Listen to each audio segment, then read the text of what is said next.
ನಮಸ್ತೆ. ಇವತ್ತು ಶುಕ್ರವಾರ ಆಫೀಸಿಂದ ಬಂದು ಫ್ರೆಶ್ ಅಪ್ ಆಗಿ ಸ್ವಲ್ಪ ತರಕಾರಿ ಹಣ್ಣು ಎಲ್ಲ ಬೇಕಿತ್ತು. ಹಂಗಾಗಿ ತೊಗೊಂಬರೋಣ ಅಂತ ಅಂದ್ಬಿಟ್ಟು ಹೋಗಿದ್ದೆ. ತೊಗೊಂಡು ಬಂದೆ. ಅದನ್ನೆಲ್ಲ ಕ್ಲೀನ್ ಮಾಡಿ ಅದ್ರ ಪ್ಲೇಸ್ಗೆ ಅದನ್ನು ಸೇರಿಸ್ಬಿಟ್ರೆ ಅವ್ನಿಗೆ ಕೆಲಸ ಮುಗೀತು ಅಂತಲೇ ಹೇಳ್ಬೋದು. ಇಲ್ಲಾಂದರೆ ಸೊಪ್ಪೆಲ್ಲ ಒಂದಿನ ಲೇಟ್ ಆಯಿತು ಅಂದರೆ ಎಲ್ಲ ಬಾಡೋದಂಗೆ ಆಗಿಬಿಡುತ್ತೆ ಸೊಪ್ಪು. ಹಾಗಾಗಿ ಸೊಪ್ಪು, ತರಕಾರಿ, ಹಣ್ಣುಗಳು ಮತ್ತು ಇದನ್ನೆಲ್ಲ ತಂದಿದ್ದೆ. ಹೂವು ಕೂಡ ಇರಲಿಲ್ಲ, ಫ್ರೈಡೇ ಆಗಿರೋದ್ರಿಂದ. ಹಂಗಾಗಿ ಹೂವು ಕೂಡ ತೊಗೊಂಡು ಬರೋಣ ಅಂತ ಅಂದ್ಬಿಟ್ಟು ಹೂವು ಕೂಡ ತೊಗೊಂಡು ಬಂದೆ.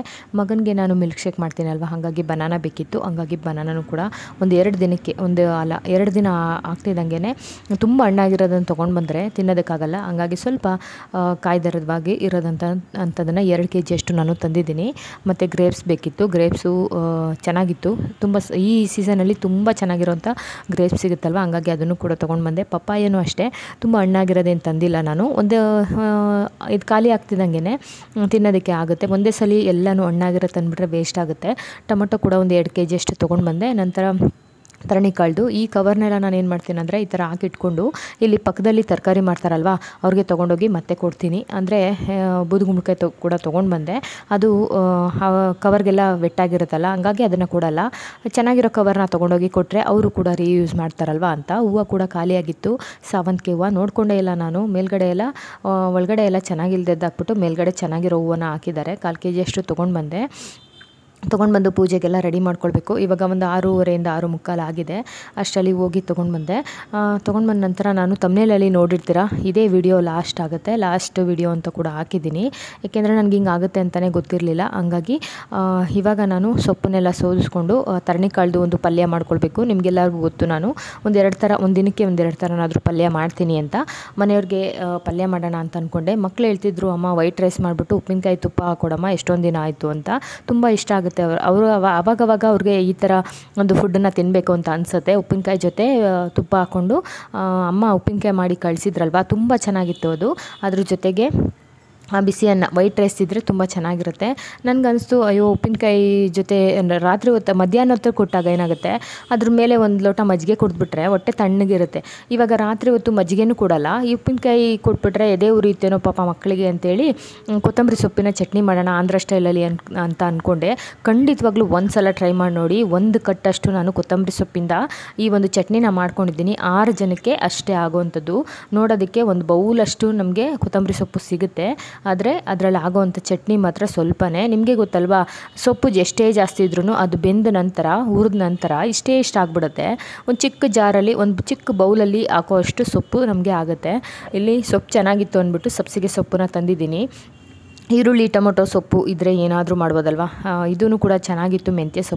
ಮೆಂತ್ಯ ಪಪ್ಪು ಮಾಡೋಣ ಅಂದರೆ ದಾಲು ಮತ್ತು ಮೆಂತ್ಯ ಸೊಪ್ಪು ಹಾಕಿ ಪಪ್ಪು ಮಾಡೋಣ ನಾಳೆಗೆ ಅಂತ ಅಂದ್ಕೊಂಡಿದ್ದೀನಿ. ಚೆನ್ನಾಗಿರುತ್ತೆ ಅದು, ಒಂಥರ ಆಂಧ್ರ ಸ್ಟೈಲಲ್ಲಿ ಮಾಡಿದ್ರೆ. ಹಂಗಾಗಿ ಅದನ್ನು ಮಾಡೋಣ ಅಂತ ಕೊತ್ತಂಬರಿ ಸೊಪ್ಪು ನಾಟಿ ತೊಗೊಂಡು ಬಂದಿದ್ದೀನಿ. 1 ಕಟ್ಟಷ್ಟು ಇದೆ. ಅದರಲ್ಲಿ ನಾನು ಪೂರ್ತಿಯಾಗಿ ಅದನ್ನು ಬಳಸ್ಕೊಂಡು ಆಂಧ್ರ ಮಿಲ್ಸ್ನ ನೀವು ಆರ್ಡ್ರ್ ಮಾಡಿದ್ರೆ ಅದರಲ್ಲೊಂದು ಚಟ್ನಿ ಕೊಡ್ತಾರೆ ಗೊತ್ತಾ, ಎಷ್ಟು ಚೆನ್ನಾಗಿರುತ್ತೆ ಅಂದರೆ ಅದು ಬಿಸಿ ಅನ್ನಕ್ಕೆ ತಿಂತಾಯಿದ್ರೆ ಇನ್ನೂ ಸ್ವಲ್ಪ ತಿನ್ನೋಣ ಅನ್ನೋ ಥರ ಇರುತ್ತೆ. ಅದನ್ನು ಇವತ್ತು ಮಾಡೋಣ ಅಂತ ಅಂದ್ಕೊಂಡಿದ್ದೀನಿ. ನಾನು ಯಾಕೆ ಈ ವಿಡಿಯೋ ಲಾಸ್ಟು ಅಂತ ಹೇಳಿದೆ ಅಂದರೆ, ನನಗೆ ಮುಂಚೆಯಿಂದನೂ ಈ ಸೋಷಿಯಲ್ ಮೀಡ್ಯಾದಲ್ಲಿ ಯಾವುದೇ ರೀತಿ ಇಂಟ್ರೆಸ್ಟ್ ಕೂಡ ಇರಲಿಲ್ಲ. ನಮ್ಮ ಮಕ್ಕಳು ಕ್ರಿಯೇಟ್ ಮಾಡಿದರು ಅಂತ ಅಂದ್ಬಿಟ್ಟು ನಾನು ವಿಡಿಯೋನ ಮಾಡ್ತಾಯಿದ್ದೆ. ನನಗೆ ಗೊತ್ತಿರೋಂಥ ಹೋಮ್ ರೆಮಿಡಿ ಆಗ್ಬೋದು ಅಥವಾ ಕುಕ್ಕಿಂಗ್ ಆಗ್ಬೋದು. ನಾನು ಎಲ್ಲಾದರೂ ಹೋದರೆ, ಇವಾಗ ಮುಂಚೆಯಿಂದ ನನಗೇನು ಅನಿಸ್ತಿತ್ತು ಅಂದರೆ, ಎಲ್ಲಾದರೂ ಹೋದಾಗ ಆ ಮೂಮೆಂಟ್ನ ಎಂಜಾಯ್ ಮಾಡಬೇಕು. ಅದ್ರ ಬದಲು ನಾನು ಫೋಟೋ ತೆಗೆಯೋದಾಗಲಿ ವಿಡಿಯೋ ಮಾಡೋದಾಗಲಿ ಮಾಡ್ತಿರಲಿಲ್ಲ. ಹಾಗಾಗಿ ಮಕ್ಕಳು ಇದನ್ನು ಕ್ರಿಯೇಟ್ ಮಾಡಿಕೊಟ್ಟಿದ್ರು ಯೂಟ್ಯೂಬ್ನ. ಅದರಲ್ಲಿ ಹಾಕೋಣ ಅಂತ ಅಂದ್ಬಿಟ್ಟು ಆಗ್ತಾಯಿದ್ದೆ. ಇಷ್ಟು ದಿನ ಸಪೋರ್ಟ್ ಮಾಡಿರೋರಿಗೆಲ್ಲ ತುಂಬ ಥ್ಯಾಂಕ್ ಯು ಅಂತ ಹೇಳ್ತೀನಿ. ಇದು ಏನಾಯಿತು ಅಪ್ಪ, ಯಾಕೆ ನಾನು ಸ್ಟಾಪ್ ಮಾಡ್ತಾಯಿದ್ದೀನಿ ಯೂಟ್ಯೂಬ್ನ ಅಂದರೆ, ಮೊನ್ನೆ ಒಬ್ಬರು ತೇಜು ಅನ್ನೋರು ಕೇಳಿದರು ಅವರೆಕಾಳು ಕೂಟ್ ಬಗ್ಗೆ ತಿಳಿಸಿ ಅಂತ. ಅದನ್ನು ವಿಡಿಯೋ ಮಾಡಬೇಕಾದ್ರೆ ಏನಾಯಿತು, ಟ್ರೈಪಾಡಿಂದ ಮೊಬೈಲು ಸೀದಾ ಬಿಸಿನೀರು ಒಳಗಡೆ ಬೀಳ್ತು. ಅವರೆಕಾಳು ಮತ್ತು ಬಿಸಿನೀರನ್ನ ಅದನ್ನು ಕುದಿಯೋದಕ್ಕೆ ಇಟ್ಕೊಂಡಿದ್ನಲ್ವ, ಆ ಒಂದು ಕುಕ್ಕರ್ ಒಳಗಡೆ ಈ ಒಂದು ಫೋನ್ ಹೋಗಿ ಬೀಳ್ತು. ಅದರಲ್ಲಿ ಪೂರ್ತಿಯಾಗಿ ಫ್ರಂಟ್ ಕ್ಯಾಮ್ರಾ ಅಂತೂ ಪೂರ್ತಿಯಾಗಿ ಹಾಳಾಗಿದೆ. ಇನ್ನು ಬ್ಯಾಕ್ ಅಂದರೆ ಅದಕ್ಕೆ ನೀರು ಸೇರ್ಕೊಂಡ್ಬಿಡ್ತಲ್ವ. ಇಮಿಡಿಯೇಟ್ ತಗೊಂಡ್ವಿ, ಆದ್ರೂ ಅಷ್ಟು ಚೆನ್ನಾಗಿ ಕ್ಲಾರಿಟಿ ಬರ್ತಾಯಿಲ್ಲ ಫೋನಲ್ಲಿ ಮುಂಚಿನ ಥರ. ಹಾಗಾಗಿ ನೋಡೋರ್ಗೂ ಕೂಡ ಬೇಜಾರಾಗಬಾರ್ದಲ್ವ. ನಿಮ್ಮ ಟೈಮ್ನ ಇದಕ್ಕೆ ಕೊಟ್ಟು ನೋಡ್ತೀರಾ ಅಂದರೆ ಇದರಲ್ಲಿ ಏನಾದರೂ ನಿಮಗೆ ಖುಷಿ ಆಗಬೇಕು. ವಿಡಿಯೋ ನೋಡಿದ್ರೆ ಖುಷಿ ಆಗಬೇಕು. ನಾವು ಅಷ್ಟೇ ಅಲ್ವಾ, ಯಾವುದಾದ್ರೂ ಒಂದು ವಿಡಿಯೋ ನೋಡಿದ್ರೆ ಅದರಿಂದ ಮನಸ್ಸಿಗೆ ಖುಷಿ ಆಗಬೇಕು, ರಿಲ್ಯಾಕ್ಸ್ ಆಗಬೇಕು. ಈ ಥರ ಕ್ಲಾರಿಟಿ ಇಲ್ದಿರೋದು ಅಷ್ಟು ನನಗೇ ಒಂಥರ ಅನ್ನಿಸ್ತು. ಹಾಗಾಗಿ ವಿಡಿಯೋನ ಸ್ಟಾಪ್ ಮಾಡಬೇಕು ಯೂಟ್ಯೂಬಲ್ಲಿ ವಿಡಿಯೋ ಹಾಕೋದನ್ನು ಅಂತ ಅಂದ್ಕೊಂಡಿದ್ದೀನಿ. ಮುಂಚಿಂದನೂ ನಾನು ಯಾವುದೇ ರೀತಿ ಇನ್ನೊಂದು ಹೇಳಬೇಕು, ನಿಮಗೆ ತಮಾಷೆ ಅನಿಸ್ಬೋದು, ಯಾರಾದರೂ ಸ್ಟೇಟಸ್ ಹಾಕಿದ್ರೆ ಅವರು ಫೋನ್ ಮಾಡಿ ಹೇಳಬೇಕು. ನನ್ನ ತಮ್ಮ ಆಗಲಿ ಯಾರಾದರೂ ಫ್ರೆಂಡ್ಸ್ ಆಗಲಿ ನಾನು ಸ್ಟೇಟಸ್ ಹಾಕಿದ್ದೀನಿ ನೋಡು ಅಂತ ಫೋನ್ ಮಾಡಿ ಹೇಳಿದ್ರೆ ಮಾತ್ರ ನೋಡ್ತಿದ್ದಿದ್ದು. ನಾನು ಬೇರೆಯವ್ರದ್ದು ಸ್ಟೇಟಸ್ ನೋಡ್ತಿರ್ಲಿಲ್ಲ, ನಾನು ಕೂಡ ಸ್ಟೇಟಸ್ನ ಹಾಕ್ತಿರಲಿಲ್ಲ. ಅಷ್ಟು ನಾನು ಆ್ಯಕ್ಟಿವೇ ಇರಲಿಲ್ಲ ಅಂತ ಹೇಳ್ಬೋದು. ಇವತ್ತು ನಾನು ಅದೇ ಥರನೇ ಮಾಡ್ತೀನಿ, ಯಾವುದೇ ರೀತಿ ಸ್ಟೇಟಸ್ ಎಲ್ಲ ಹಾಕಲ್ಲ. ಇದರಲ್ಲಿ ಕೆಲವೊಂದು ಸಲ ಮಕ್ಕಳು ಹೇಳ್ತಾಯಿದ್ರು, ಅಮ್ಮ ಚೆನ್ನಾಗಿ ಅಡುಗೆ ಮಾಡ್ತೀಯಮ್ಮ, ಯೂಟ್ಯೂಬಲ್ಲಿ ಹಾಕಮ್ಮ ಇದನ್ನು ಅಂತ. ಹಂಗಾಗಿ ನಾನು ಯೂಟ್ಯೂಬಲ್ಲಿ ನನಗೆ ಗೊತ್ತಿರೋವಂಥದ್ದು ಪೂಜೆ ಆಗ್ಬೋದು ಅಥವಾ ಈ ಎಲ್ಲಾದರೂ ಹೋದಾಗ ಸ್ಪೆಷಲ್ ಅನಿಸಿದ್ರೆ ನಾವು ಒಂದಷ್ಟು ವರ್ಷ ಇದ್ಬಿಟ್ಟು ಹಳ್ಳಿಗೆ ಹೋಗ್ಬಿಡೋಣ ಅಂತ ಥಿಂಕ್ ಮಾಡಿದ್ವಿ. ಆವಾಗ ಇದನ್ನು ಬೆಂಗಳೂರಲ್ಲಿದ್ದಾಗ ಈ ಥರ ಇತ್ತು ನಮ್ಮ ಲೈಫು ಅಂತ ಆಗುತ್ತೆ ಅನ್ನೋದಕ್ಕೋಸ್ಕರ ನಾನು ಇದಕ್ಕೆ ಹಾಕೋದಕ್ಕೆ ಶುರು ಮಾಡಿದ್ದು. ಇಷ್ಟು ದಿನ ಒಂದು 700 ಜನ ಸಬ್ಸ್ಕ್ರೈಬರ್ ಆಗಿದ್ದೀರ, ತುಂಬ ಅವ್ರಿಗೆಲ್ಲರಿಗೂ ಥ್ಯಾಂಕ್ ಯು ಅಂತ ಹೇಳ್ತೀನಿ. ಒಂದಷ್ಟು ಜನ ವಿಡಿಯೋ ಹಾಕಿದ ತಕ್ಷಣ ನೋಡ್ತೀರಾ, ಎನ್ಕರೇಜ್ ಮಾಡ್ತೀರಾ. ಹಾಗಾಗಿ ಹೊಸ ಫೋನು ಕೊಡಿಸ್ತೀನಿ ಅಂತ ಹೇಳಿದ್ದಾರೆ ಮನೆಯವರು. ಅವ್ರು ಕೊಡಿಸಿ ಮತ್ತೆ ನನಗೇನಾದರೂ ವಿಡಿಯೋ ಹಾಕಬೇಕು ಅಂತ ಇಂಟ್ರೆಸ್ಟ್ ಬಂತು ಅಂದರೆ ಖಂಡಿತವಾಗ್ಲೂ ವಿಡಿಯೋನ ಹಾಕ್ತೀನಿ, ಇಲ್ಲ ಅಂದರೆ ನಾನು ಸ್ಟಾಪ್ ಮಾಡ್ತೀನಿ. ಈ ಥರ ಆಗುತ್ತೆ ಅಂತ ನನಗೆ ಅಂದ್ಕೊಂಡೇ ಇರಲಿಲ್ಲ. ಇವಾಗ ಬೆಳಿಗ್ಗೆ ಚಿಬ್ಲಿ ಇಡ್ಲಿ ಮಾಡೋಣ ಅಂತ ಅಂದ್ಬಿಟ್ಟು ದೋಸೆ ಹಿಟ್ಟು ಅಂದರೆ ಇಡ್ಲಿ ಹಿಟ್ಟಿಗೆ ಎಲ್ಲನೂ ಕೂಡ ರುಬ್ಕೊಂಡಿದ್ದೀನಿ. ರುಬ್ಬಿದ ನಂತರ ನಾವೇನು ಮಾಡಬೇಕು, ಚೆನ್ನಾಗಿ ಉಬ್ಬಿ ಬರಬೇಕು ಇಡ್ಲಿ ಹಿಟ್ಟು ಅಂತಂದರೆ ಏನು ಮಾಡಬೇಕಂತ ಇಲ್ಲಿ ಟಿಪ್ಸ್ನ ನಾನು ಶೇರ್ ಮಾಡ್ತಾಯಿದ್ದೀನಿ ನೋಡಿ. ಇವಾಗ ನೋಡಿ ಈ ಥರ ಮಿಕ್ಸ್ ಆಯ್ತಲ್ವಾ, ಉಪ್ಪು ಹಾಕಿದ ನಂತರ ಮಿಕ್ಸ್ ಆಯಿತು. ಮಿಕ್ಸ್ ಆದಮೇಲೆ ನಾವೇನು ಮಾಡಬೇಕು, ಈ ಒಂದು ಮಿಕ್ಸಿನ ಒಂದೆರಡು ಸ್ಪೂನ್ ಅಷ್ಟು ನೀರನ್ನ ಹಾಕ್ಕೊಂಡು ಆ ಮಿಕ್ಸಿ ಒಂದ್ಸಲಿ ರುಬ್ಕೊಂಡು, ಬರೀ ನೀರನ್ನ ಆ ಮಿಕ್ಸಿ ರುಬ್ಬಿ ಇರ್ತೀವಲ್ವ ಅದೇ ನೀರು ಗೊತ್ತಾಯ್ತಲ್ಲ ನಿಮಗೆ. ನಾವೆಲ್ಲ ಹಿಟ್ಟನ್ನು ರುಬ್ಬಿದ ನಂತರ 1-2 ಸ್ಪೂನ್ ಅಷ್ಟು ಮಿಕ್ಸಿಗೆ ನಾವು ನೀರನ್ನ ಹಾಕ್ಕೊಂಡು ನೋಡಿ ಈ ಥರ ಹಾಕಬೇಕು, ಮೇಲ್ಗಡೆಯಿಂದ ಹಾಕಬೇಕು. ಇದನ್ನು ಮಿಕ್ಸ್ ಮಾಡೋದಕ್ಕೆ ಹೋಗಬಾರ್ದು. ನೋಡಿ ಈ ಥರ ಹಾಕ್ಬಿಟ್ಟು ಇವಾಗ ಕ್ಲೋಸ್ ಮಾಡ್ಕೊಳ್ಬೇಕು. ಕ್ಲೋಸ್ ಮಾಡಿ ಎತ್ತಿಟ್ಟು ಬೆಳಿಗ್ಗೆ ನಾವು ಇಡ್ಲಿ ಮಾಡೋದಕ್ಕೆ ಹೋದರೆ ತುಂಬ ಚೆನ್ನಾಗಿ ಉಬ್ಬಿ ಬರುತ್ತೆ. ಬನ್ನಿ ಇವಾಗ ಈ ಕೊತ್ತಂಬರಿ ಸೊಪ್ಪಿನ ಆಂಧ್ರ ಸ್ಟೈಲ್ ಅಂದರೆ ಇದನ್ನು ಚಟ್ನಿನ ಮಾಡ್ಕೊಳ್ಳೋಣ. ಇದಂತೂ ಅದ್ಭುತವಾಗಿರುತ್ತೆ, ಖಂಡಿತವಾಗ್ಲೂ ನೀವು ಟ್ರೈ ಮಾಡಿ. ಮಕ್ಕಳಿಗೆ ಇವಾಗ ಬಿಸಿ ಅನ್ನೋಕ್ಕೂ ಆಗುತ್ತೆ, ಬೆಳಗ್ಗೆ ದೋಸೆ ಮಾಡಿದ್ರೆ ಅಥವಾ ಇಡ್ಲಿ ಮಾಡಿದ್ರೆ ಅದಕ್ಕೂ ಕೂಡ ಆಗುತ್ತೆ ಅಂತೇಳಿ ಮಾಡ್ಕೊಳ್ತಾ ಇದ್ದೀನಿ. ಇದಕ್ಕೆ ಎಲ್ಲ ಇಂಗ್ರೀಡಿಯೆಂಟ್ಸು ಕೂಡ ತುಂಬ ಆರೋಗ್ಯಕ್ಕೆ ಒಳ್ಳೆಯದಾದಂಥ ಇಂಗ್ರೀಡಿಯೆಂಟ್ಸ್ನ ಬಳಸ್ತೀನಿ. ಇಲ್ಲಿ 3/4 ಸ್ಪೂನಷ್ಟು ಮೆಂತ್ಯ ಹಾಕ್ಕೊಂಡಿದ್ದೀನಿ, ಜೀರಿಗೆ 1 ಸ್ಪೂನಷ್ಟು ಹಾಕ್ಕೊಳ್ತೀನಿ. ಇವೆರಡು ಹುರಿದ ನಂತರ ನಾವು ಸಾಸಿವೆನ ಹಾಕ್ಕೊಳ್ಳೋಣ. ಮುಂಚೆನೇ ನಾವು ಸಾಸಿವೆ ಹಾಕ್ಕೊಂಡ್ರೆ ಏನಾಗುತ್ತೆ ಹೇಳಿ, ಎಲ್ಲ ಚಿಟಪಟ ಅಂತ ಅಂದ್ಬಿಟ್ಟು ಅಕ್ಕಪಕ್ಕ ಎಲ್ಲ ಸಿಡಿಯುತ್ತೆ. ಹಂಗಾಗಿ ಇದನ್ನು ಕೆಂಪಿಗೆ ನಾವು ಆ ಒಂದು ಮೆಂತ್ಯ ಏನಿರುತ್ತೆ ನೋಡಿ ಅದು ಕೆಂಪಿಗೆ ಹುರ್ಕೊಳ್ಬೇಕು. ಹುರ್ಕೊಂಡ ನಂತರ ನಾವು ಅದನ್ನು ಹಾಕ್ಕೊಳ್ಳೋಣ. ಮುಂಚೆ ನಾನು ಹೇಳ್ತಾ ಇದ್ದೆ, ಇವತ್ತು ಇದೇ ವಿಡಿಯೋ ಈ ಒಂದು ರೆಸಿಪಿನೇ ಲಾಸ್ಟ್ ಆಗುತ್ತೆ. ಮತ್ತು ನಾನು ಯಾವುದೇ ರೀತಿ ಯಾವುದರಲ್ಲೂ ಕೂಡ ಆ್ಯಕ್ಟಿವ್ ಇಲ್ಲ, ನಾನು ಫೇಸ್ಬುಕ್ಕಲ್ಲೂ ಆ್ಯಕ್ಟಿವ್ ಇಲ್ಲ, ಯಾವುದರಲ್ಲೂ ನಂದು ಅಕೌಂಟ್ ಇಲ್ಲ. ಇತ್ತೀಚೆಗೆ ನಾನು ಇನ್ಸ್ಟಾಗ್ರಾಮಲ್ಲಿ ಒಂದು 30 ವಿಡಿಯೋಗಳನ್ನ ಹಾಕಿದ್ದೀನಿ, ಅದಂತೂ ತುಂಬ ಚೆನ್ನಾಗಿ ರೀಚ್ ಕೊಡ್ತಾ ಇದೆ. ಆದ್ರೂ ಕೂಡ ಅದರಲ್ಲೂ ಕೂಡ ನಾನು ಆ್ಯಕ್ಟಿವ್ ಇರಲ್ಲ. ನೋಡಿ ಈ ಥರ ಆದ ನಂತರ ನಾನು ಸಾಸಿವೆನ ಹಾಕ್ಕೊಳ್ತೀನಿ. ಸಾಸಿವೆ ಹಾಕ್ಕೊಂಡು ಇವಾಗ ಎದೆ ಬಿಸಿನಲ್ಲಿ ಬೇಗನೆ ಸಾಸಿವೆ ಚಿಟಪಟ ಅಂತ ಬೇಗನೆ ಸಿಡಿದ್ಬಿಡುತ್ತೆ. ಒಂದು 30 ಸೆಕೆಂಡ್ಸ್ಗೆಲ್ಲ ಇದು ಸಾಸಿವೆ ಇದಾಗ್ಬಿಡುತ್ತೆ. ಇದನ್ನು ನಾವು ಒಂದು ಮಿಕ್ಸಿ ಜಾರ್ಗೆ ಹಾಕ್ಕೊಳ್ಬೇಕಾಗುತ್ತೆ.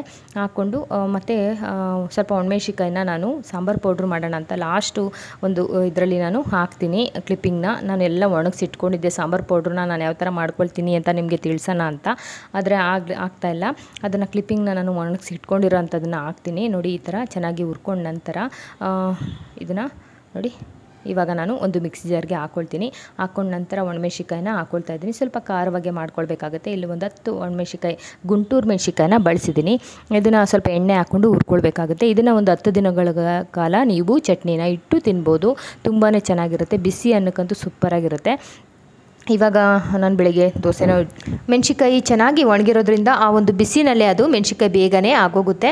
ನೋಡಿ ಆಯಿತು. ಇವಾಗ ನಾನು ಇದನ್ನು ಕೂಡ ಮಿಕ್ಸಿ ಜಾರ್ಗೆ ಹಾಕ್ಕೊಳ್ತೀನಿ. ಮಿಕ್ಸಿ ಜಾರ್ಗೆ ಹಾಕ್ಕೊಂಡು ಫಸ್ಟ್ ನಾವು ಈ ಮಸಾಲೆ ಏನು ಹುರ್ಕೊಂಡಿದ್ವಿ ನೋಡಿ, ಇದಕ್ಕೆ 1 ಕಲ್ಲಷ್ಟು ಉಪ್ಪನ್ನ ಹಾಕಿ ಮೊದಲು ರುಬ್ಕೊಳ್ಬೇಕು. ಆ ನಂತರ ನಾವು ಕೊತ್ತಂಬರಿ ಸೊಪ್ಪನ್ನು ರುಬ್ಬಬೇಕು. ಇವಾಗ ಇದಕ್ಕೆ 3 ಟೇಬಲ್ ಸ್ಪೂನಷ್ಟು ನಾನು ಎಣ್ಣೆನ ಹಾಕ್ಕೊಳ್ತೀನಿ. ಸ್ವಲ್ಪ ಎಣ್ಣೆ ಹಾಕ್ಕೊಳ್ಬೇಕಾಗತ್ತೆ. ಈ ಒಂದು ಕೊತ್ತಂಬರಿ ಸೊಪ್ಪನ್ನು ಇದು ಪೂರ್ತಿ 1 ಬೌಲ್ಗೆ ಇಡಿಸೋ ಅಷ್ಟು ಕೊತ್ತಂಬರಿ ಸೊಪ್ಪಿದೆ ಅಲ್ವಾ, ಇದನ್ನು ಹುರಿದ ನಂತರ ಎಷ್ಟಾಗುತ್ತೆ ಗೊತ್ತಾ, ಒಂದು ಚಿಕ್ಕ ಬೌಲಲ್ಲಿ ಆಗಿಬಿಡುತ್ತೆ. ಅಷ್ಟು ನಾವು ಒಂದು 5 ನಿಮಿಷಗಳ ಕಾಲ, 5 ನಿಮಿಷನೂ ಬೇಡ, ಒಂದು 4 ನಿಮಿಷಗಳ ಕಾಲ ಚೆನ್ನಾಗಿ ನಾವು ಹುರ್ಕೊಳ್ಬೇಕಾಗುತ್ತೆ. ಚೆನ್ನಾಗಿ ಹುರಿದ ನಂತರ ನಿಮಗೆ ಗೊತ್ತು ಸೊಪ್ಪು ಒಂದು ಅಷ್ಟಿರುತ್ತೆ ನೋಡೋದಕ್ಕೆ, ಆದರೆ ಹುರಿದ ನಂತರ ತುಂಬ ಸಾಫ್ಟ್ ಆದ ನಂತರ ಸ್ವಲ್ಪ ಆಗುತ್ತೆ ಅಂತ. ಯಾವುದೇ ಸೊಪ್ಪಾಗಲಿ ಇದೇ ಥರನೇ ಬೇಯಿಸಿದ ನಂತರ ಇದಾಗುತ್ತೆ, ಹುರಿದ ನಂತರನೂ ಇದು ತುಂಬಾ ಒಂದಿಷ್ಟೇ ಆಗ್ಬಿಡುತ್ತೆ. ಅದಕ್ಕೆ ನಾನು 1 ಕಟ್ಟಷ್ಟು ಬಳಸ್ಕೊಂಡಿದ್ದೀನಿ. 1 ಕಟ್ಟಷ್ಟು ನೋಡಿ ಇಷ್ಟೇ ಸೊಪ್ಪಾಗುವಂಥದ್ದು. ಅದಕ್ಕೋಸ್ಕರನೇ ಒಂದು 6 ಜನಕ್ಕೆ ಆಗುವಷ್ಟು ಚಟ್ನಿನ ರೆಡಿ ಮಾಡ್ಕೊಳ್ಬೋದು. ಫಸ್ಟ್ ಇದನ್ನು ರುಬ್ಕೊಂಡು ಬರ್ತೀನಿ. ರುಬ್ಬಿದ ನಂತರ ನಾನು ನೋಡಿ ಇದಕ್ಕೆ ನಾನು ಕೊತ್ತಂಬರಿ ಸೊಪ್ಪನ್ನು ಹಾಕ್ಕೊಳ್ತಾ ಇದ್ದೀನಿ. ಕೊತ್ತಂಬರಿ ಸೊಪ್ಪು ಅಷ್ಟೇ ಚಿಕ್ಕ ಪುಟ್ಟ ಬೌಲ್ನ ತೊಗೊಂಡಿದ್ದೀನಿ, ಅಂದರೆ ಪುಟ್ಟ ಜಾರ್ ಬರುತ್ತಲ್ವ ಅದನ್ನು ತೊಗೊಂಡಿದ್ದೀನಿ. ಅದ್ರ ಪೂರ್ತಿ ಆಗುತ್ತೆ. ಅದಕ್ಕೆ ನಾವು ಹುಣ್ಸೆಹಣ್ಣು ನೆನೆ ಹಾಕಿರ್ತೀವಿ, ಫಸ್ಟೇನೆ ನೆನೆ ಹಾಕ್ಕೊಂಡಿರಬೇಕು. ಒಂದು ನಿಂಬೆಹಣ್ಣು ಗಾತ್ರದಲ್ಲಿ ಹುಣ್ಸೆಹಣ್ಣು ಯಾವುದ್ರಲ್ಲಿ ನೆನೆ ಹಾಕಿರ್ತೀವಿ ಆ ನೀರನ್ನು ಹಾಕ್ಕೊಂಡು ಹುಣ್ಸೆಹಣ್ಣು ಕೂಡ ಹಾಕ್ಕೊಳ್ಬೇಕಾಗತ್ತೆ. ಇದಕ್ಕೆ ಹುಣ್ಸೆಹಣ್ಣು ಹಾಕ್ತೆ ಮಾಡೋದಕ್ಕೆ ಬರಲ್ಲ, ಇದು ಹುಣ್ಸೆಹಣ್ಣು ಹಾಕಿದ್ರೇ ತುಂಬ ಚೆನ್ನಾಗಾಗುತ್ತೆ ಈ ಚಟ್ನಿ. ಇವಾಗ ನಾನು ಹುಣ್ಸೆಹಣ್ಣ ನೆನೆ ಹಾಕ್ಕೊಂಡಿದ್ನಲ್ವ ಅದನ್ನು ಕೂಡ ಹಾಕ್ಕೊಳ್ತೀನಿ. ಅದರ ನೀರು ಸಹಿತ ನಾನು ಬಳಸ್ಕೊಳ್ತಾ ಇದ್ದೀನಿ. ಇದಕ್ಕೆ ರುಚಿಗೆ ತಕ್ಕಷ್ಟು ಉಪ್ಪನ್ನ ಈ ಟೈಮಲ್ಲಿ ಹಾಕ್ಕೊಳ್ಬೇಕಾಗುತ್ತೆ. ಆವಾಗ ಒಂದು ಒಣಮೆಣ್ಸಿಕಾಯಲ್ಲಿ ಗದ್ರ ಬರುತ್ತಲ್ವ ಅದ್ರ ಬರಬಾರ್ದು ಅಂತ ಅಂದ್ಬಿಟ್ಟು ಒಂದೇ ಒಂದು ಕಲ್ಲಷ್ಟು ಹಾಕ್ಕೊಂಡಿದ್ವಿ. ಇವಾಗ ರುಚಿಗೆ ತಕ್ಕಷ್ಟು ಉಪ್ಪನ್ನ ಹಾಕ್ಕೊಳ್ಳಿ. ನೋಡಿ ಈ ಥರ ಆಗಿರುತ್ತೆ. ಇದಕ್ಕೆ ನಾವು ಒಂದು ಒಗ್ಗರಣೆನ ಕೊಡಬೇಕಾಗುತ್ತೆ. ಇವಾಗ ಒಂದು ಒಗ್ಗರಣೆ ಹಾಕಿದ್ರೆ ತುಂಬ ಚೆನ್ನಾಗಾಗುತ್ತೆ. ಒಗ್ಗರಣೆಗೆ ಸ್ವಲ್ಪ ಎಣ್ಣೆ ಜಾಸ್ತಿ ನಡೆಸುತ್ತೆ ಅಂತ ಹೇಳ್ಬೋದು. ಇಲ್ಲಿ ಅರ್ಧ ಸೌಟಷ್ಟು ನಾನು ಎಣ್ಣೆನ ಹಾಕ್ಕೊಳ್ತೀನಿ. ಅದೇ ಬೌಲ್ನ ನಾನು ಇವಾಗ ತೊಗೊಂಡಿದ್ದೀನಿ. ಅದೇ ಬೌಲ್ಗೆ ನಾನು ಒಂದು ಅರ್ಧ ಸ್ಪೂನ್ ಅಷ್ಟು, ಅರ್ಧ ಸೌಟಷ್ಟು ಎಣ್ಣೆನ ಹಾಕ್ಕೊಂಡಿದ್ದೀನಿ. ಎಣ್ಣೆಗೆ ನಾವು ಉದ್ದಿನಬೇಳೆ, ಕಡಲೆಬೇಳೆ, ಸಾಸಿವೆ, ಸ್ವಲ್ಪ ಜೀರಿಗೆ ಹಾಕ್ಕೊಳ್ಬೇಕಾಗತ್ತೆ. ಬೇಕು ಖಾರಕ್ಕೆ ನಿಮಗೆ ಅಂತಂದರೆ 1-2 ಒಣಮೆಣ್ಸಿಕಾಯನ್ನು ಕೂಡ ಹಾಕ್ಕೊಳ್ಬೇಕಾಗುತ್ತೆ. ಸ್ವಲ್ಪ ಕರ್ಬೇವಿನ ಸೊಪ್ಪಿತ್ತು ಅಂದರೆ ಅದನ್ನು ಕೂಡ ಹಾಕ್ಕೊಳ್ಳಿ. ಇನ್ನೊಂದು ಮೇಯ್ನ್ ಇಂಗ್ರೀಡಿಯೆಂಟ್ಸ್ ಏನಂದರೆ ಬೆಳ್ಳುಳ್ಳಿನ ಜಜ್ಜಿ ಇದಕ್ಕೆ ಬಳಸೋದ್ರಿಂದ ತುಂಬ ರುಚಿ ಕೊಡುತ್ತೆ. ಇದರಲ್ಲಿ ಮಧ್ಯೆ ಬೆಳ್ಳುಳ್ಳಿ ಸಿಗುತ್ತಲ್ವ, ಹಂಗಾಗಿ ತುಂಬ ಅಂದರೆ ತುಂಬಾ ಚೆನ್ನಾಗಾಗುತ್ತೆ. ಈ ಚಟ್ನಿನ ಒಂದು ವಾರ ಇಟ್ಕೊಂಡು ನೀವು ಎಲ್ಲಾದರೂ ಹೋಗ್ತೀರಾ ಅಂದರೆ ಖಂಡಿತವಾಗ್ಲೂ ಇದನ್ನು ಮಾಡಿಕೊಂಡು ಹೋಗಿ, ತುಂಬ ಚೆನ್ನಾಗಿರುತ್ತೆ. ಬಿಸಿ ಅನ್ನ ಮಾಡ್ಕೊಂಬಿಟ್ರೆ ಇದೊಂದು ಚಟ್ನಿ ಇದ್ದರೆ ಸಾಕು, ಎಲ್ಲರಿಗೂ ಕೂಡ ಇಷ್ಟ ಆಗುತ್ತೆ. ಇವಾಗ ಆಗಿದೆ ನೋಡಿ. ಕಡಲೆಬೇಳೆ ಹಾಕ್ಕೊಳ್ತಾ ಇದ್ದೀನಿ. ಇದಕ್ಕೆ ನಾನು ಸ್ವಲ್ಪ ಕರ್ಬೇವಿನ ಸೊಪ್ಪು ಮತ್ತು ಜಜ್ಜಿರ್ತಕ್ಕಂಥ ಬೆಳ್ಳುಳ್ಳಿ ಎಷ್ಟು ಹಾಕಿದ್ರು ನಿಮಗೆ ಇದು ಇನ್ನಷ್ಟು ಟೇಸ್ಟ್ ಕೊಡುತ್ತೆ ಅಂತಲೇ ಹೇಳ್ಬೋದು. ನೋಡಿ ಈ ಥರ ಹಾಕಿ ಬೆಳ್ಳುಳ್ಳಿ ಸ್ವಲ್ಪ ಕಲರ್ ಚೇಂಜ್ ಆಗೋವರೆಗೂ ಹುರ್ಕೋತೀನಿ. ಖಂಡಿತವಾಗ್ಲೂ ಒಂದು ಸಲ ಈ ಚಟ್ನಿನ ಟ್ರೈ ಮಾಡಿದ್ರೆ ನೀವು ಪದೇ ಟ್ರೈ ಮಾಡ್ತಾಯಿದ್ದೀರಾ, ಅಷ್ಟು ಚೆನ್ನಾಗಿ ರುಚಿಯಾಗಿ ಈ ಚಟ್ನಿ ರೆಡಿ ಆಗುತ್ತೆ. ಬೆಳಿಗ್ಗೆ ದೋಸೆ ಮಾಡ್ತೀನಲ್ವಾ, ದೋಸೆಗೂ ಕೂಡ ಇದು ಚಟ್ನಿ ಆಗುತ್ತೆ. ತುಂಬ ಇಷ್ಟ ಆಯಿತು ಮಕ್ಕಳಿಗೆ. 1-2 ಸಲ ಮಾಡಿದ್ದೆ ಅಷ್ಟೇ ನಾನು. ಇವಾಗ ಮಾಡಿ ಇಡೋಣ ಅಂತ ಅಂದ್ಬಿಟ್ಟು ಮಕ್ಕಳಿಗೆ ಕೇಳಿದ್ದಕ್ಕೆ ಉಪ್ಪಿನಕಾಯನ್ನು ತಿಂತೀನಿ ಅಂದಿದ್ದಕ್ಕೆ ನಾನು ಇದನ್ನು ಮಾಡ್ತಾಯಿದ್ದೀನಿ ಅಷ್ಟೇ. ಬೆಳಿಗ್ಗೆಗೂ ಆಗುತ್ತೆ, ಇವಾಗೂ ಆಗುತ್ತೆ ಅಂತ. ಇವಾಗ ಆಗಿದೆ. ಇವಾಗ ರುಬ್ಕೊಂಡಿದ್ವಲ್ವ ನಾವು, ಅದನ್ನು ಪೂರ್ತಿಯಾಗಿ ಇದಕ್ಕೇ ಹಾಕ್ಕೊಂಡು ನಾವು ಇದನ್ನು ಮಿಕ್ಸ್ ಮಾಡ್ಕೊಳ್ಳೋಣ. ನೋಡಿ ಈ ಥರ ಹಾಕ್ಕೊಂಡು ಪೂರ್ತಿಯಾಗಿ ಮಿಕ್ಸ್ ಮಾಡ್ಕೊಳ್ಬೇಕು. ಈ ಥರ ಒಂಚೂರು ಎಣ್ಣೆನೇ ಕಾಣಲ್ಲ ನಿಮಗೆ, ಆ ಒಂದು ಎಣ್ಣೆನ ಈ ಚಟ್ನಿ ಹೀರ್ಕೊಳ್ಳುತ್ತೆ ಅಂತಲೇ ಹೇಳ್ಬೋದು. ನೋಡಿ ಈ ಟೈಮಲ್ಲಿ ಸ್ವಲ್ಪ ಉಪ್ಪೆಲ್ಲ ನೋಡ್ಕೊಳ್ಳಿ. ಬೇಕು ಅಂದರೆ ಸ್ವಲ್ಪ ಸಾಲ್ಟ್ನ ಹಾಕ್ಕೊಂಡ್ರೆ ಆಯಿತು. ನೀವು ಈ ಥರ ಚೆನ್ನಾಗಿ ಮಿಕ್ಸ್ ಮಾಡ್ಕೊಳ್ಳಿ. ಮಿಕ್ಸ್ ಮಾಡಿ ಜಾಸ್ತಿ ಹೊತ್ತು ಏನು ಇದನ್ನು ಇದು ಮಾಡಬೇಕು ಅಂತ ಏನಿಲ್ಲ. 1 ನಿಮಿಷಗಳ ಕಾಲ ಚೆನ್ನಾಗಿ ಆ ಎಣ್ಣೆ ಎಲ್ಲ ಒಂದು ಚಟ್ನಿಗೆ ಮಿಕ್ಸ್ ಆದರೆ ಸಾಕು. ನಂತರ ಸ್ವಲ್ಪ ಮಿಕ್ಸಿ ಜಾರಲ್ಲೂ ಸ್ವಲ್ಪ ಇತ್ತು ನೀರೆಲ್ಲ ಹಾಕಿ ನೀವು ಇದು ಮಾಡೋಕ್ಕೆ ಹೋಗಬೇಡಿ. ಏಕೆಂದರೆ 1 ವಾರಗಳ ಕಾಲ ಇಟ್ಕೊಳ್ತೀವಿ ಅನ್ನೋರು ನೀರೆಲ್ಲ ಹಾಕಿದ್ರೆ ಬೇಗ ಕೆಟ್ಟೋಗ್ಬಿಡುತ್ತೆ. ಈ ಥರ ಎಣ್ಣೆಯಲ್ಲಿ ಹುರಿದ ನಂತರ ಸ್ವಲ್ಪ ಮಿಕ್ಸಿನಲ್ಲಿ ಇತ್ತು ಅದನ್ನು ಕೂಡ ಹಾಕ್ಕೊಂಬಿಟ್ಟು ನಾನು ಹುರ್ಕೊಳ್ತೀನಿ. ಹುರ್ಕೊಂಡು ನಂತರ ಒಂದು ಬೌಲ್ಗೆ ಎತ್ತಿಟ್ಕೊಂಡ್ರೆ ಬಿಸಿ ಅನ್ನಕ್ಕೆ ಈ ಚಟ್ನಿ ತುಂಬ ಚೆನ್ನಾಗಿರೋವಂಥ ಕೊತ್ತಂಬರಿ ಸೊಪ್ಪು ನಮ್ಮ ಮನೆ ಹತ್ರ 10 ರೂಪಾಯಿ ಕಟ್ಟು, ಹಾಗಾಗಿ 1 ಕಟ್ಟು ತಂದಿದ್ದೆ. 1 ಕಟ್ಟು ಪೂರ್ತಿಯಾಗಿ ಬಳಸ್ಕೊಂಡು ಈ ಚಟ್ನಿನ ಮಾಡ್ಕೊಂಡಿದ್ದೀನಿ. ಎಷ್ಟು ಅದ್ಭುತವಾಗಿತ್ತು ಅಂದರೆ ನಮಗೆಲ್ಲರಿಗೂ ತುಂಬ ಇಷ್ಟ ಆಯಿತು. ಬೆಳಗ್ಗೆಗೂ ಕೂಡ ಇವಾಗ ಮಾಡಿದ್ದೀನಿ. ಬೆಳಗ್ಗೆನೂ ಕೂಡ ತುಂಬಾ ಇಷ್ಟ ಆಗಿ ಎಲ್ಲರೂ ಅದನ್ನೇ ಹಾಕ್ಕೊಡಮ್ಮ ದೋಸೆಗೆ ಅಂತ ಅಂದ್ಬಿಟ್ಟು ತಿಂದ್ಕೊಂಡು ಹೋದರು. ನೋಡಿ ಈ ಥರ ಮಿಕ್ಸ್ ಆದ ನಂತರ ಒಂದು ಬೌಲ್ಗೆ ಎತ್ತಿಟ್ಕೊಳ್ತೀನಿ. ಇವಾಗ ಈ ಚಟ್ನಿನ ಟ್ರೈ ಮಾಡಿಬಿಟ್ಟು ಹೆಂಗೆ ಬಂತು ಅಂತ ತಿಳಿಸೋದನ್ನು ಮರಿಬೇಡಿ. ಖಂಡಿತವಾಗ್ಲೂ ಟ್ರೈ ಮಾಡಿ 1 ವಾರಗಳ ಕಾಲ ಇಟ್ಕೊಂಡು ತಿನ್ಬೋದು. ಇಷ್ಟು ದಿನ ಸಪೋರ್ಟ್ ಮಾಡಿರೋರಿಗೆ ಎಲ್ಲರಿಗೂ ಕೂಡ ತುಂಬಾ ಧನ್ಯವಾದ ಅಂತ ಹೇಳ್ತೀನಿ. ಮನೆಯವ್ರದ್ದು ಯಾವಾಗಾದರೂ ನನಗೆ ಫೋನ್ ಸಿಕ್ಕಿದ್ರೆ ನಾನು ಆ ಕ್ಲಿಪ್ಪಿಂಗ್ನ ತೆಗೆದು ನಿಮಗೆ ಶೇರ್ ಮಾಡ್ತೀನಿ. ಅಂದರೆ ನನ್ನ ಫೋನು ಸರಿಯಾಗಿ ಇದಾಗಲ್ವಲ್ಲ, ಹಂಗಾಗಿ ಮನೆಯವ್ರು ಫ್ರೀ ಇದ್ದಾಗ ನನಗೆ ಫ್ರೀ ಇರಲ್ಲ. ನನಗೆ ವಿಡಿಯೋ ಮಾಡಬೇಕಂದಾಗ ಮನೆಯವ್ರ ಫೋನ್ ಸಿಗಲ್ಲ. ಮನೆಯವ್ರ ಫೋನು ಏನಾದರೂ ಕೊಡಿಸಿದ್ರೆ ನಂತರ ನನಗೇನೋ ಇಂಟ್ರೆಸ್ಟ್ ಇದ್ದರೆ ಖಂಡಿತವಾಗ್ಲೂ ಒಳ್ಳೊಳ್ಳೆ ರೆಸಿಪಿನ ಅಥವಾ ಡೈಲಿ ವ್ಲಾಗ ಗೊತ್ತಿಲ್ಲ ನನಗೆ, ಅದನ್ನು ಶೇರ್ ಮಾಡ್ತೀನಿ. ಈ ಥರ ಅನ್ನ ಹಾಕ್ಕೊಟ್ಟು ಮಕ್ಕಳಿಗೆ ಫಸ್ಟು ತಿನ್ಸೋಣ ಅಂತ ಅಂದ್ಬಿಟ್ಟು ಒಂದು ಸ್ವಲ್ಪ ಅನ್ನನ ಹಾಕ್ಕೊಳ್ತಾ ಇದ್ದೀನಿ. ಅದಕ್ಕೆ 1 ಸ್ಪೂನಷ್ಟು ನೀವು ತುಪ್ಪ ಮತ್ತು ಈ ಚಟ್ನಿನ ಹಾಕ್ಕೊಳ್ಬೋದು. ನಾನೇನು ಯಾವುದೇ ರೀತಿ ತುಪ್ಪ ಏನೂ ಹಾಕ್ತಾಯಿಲ್ಲ, ಯಾಕೆಂದರೆ ಎಣ್ಣೆನೇ ಇದಕ್ಕೆ ಹಾಕ್ಕೊಂಡಿದ್ನಲ್ವ, ಹಂಗಾಗಿ ಬೇಡ ತುಪ್ಪ ಅಂತ ಅಂದ್ಬಿಟ್ಟು ಹಂಗೆ ತಿನ್ನಿಸ್ತೀನಿ. ಮಕ್ಕಳಿಗಂತೂ ತುಂಬಾ ಇಷ್ಟ ಆಯಿತು. ಇಷ್ಟು ದಿನ ಎಲ್ಲರೂ ಸಪೋರ್ಟ್ ಮಾಡೋದಕ್ಕೆ ಥ್ಯಾಂಕ್ ಯು. ಈ ವಿಡಿಯೋ ಬಗ್ಗೆ ಏನು ಅನಿಸ್ತು ನಿಮಗೆ ಅಂತ ಕಮೆಂಟ್ ಮಾಡೋದನ್ನು ಮರಿಬೇಡಿ. Thank you for watching. Thank you.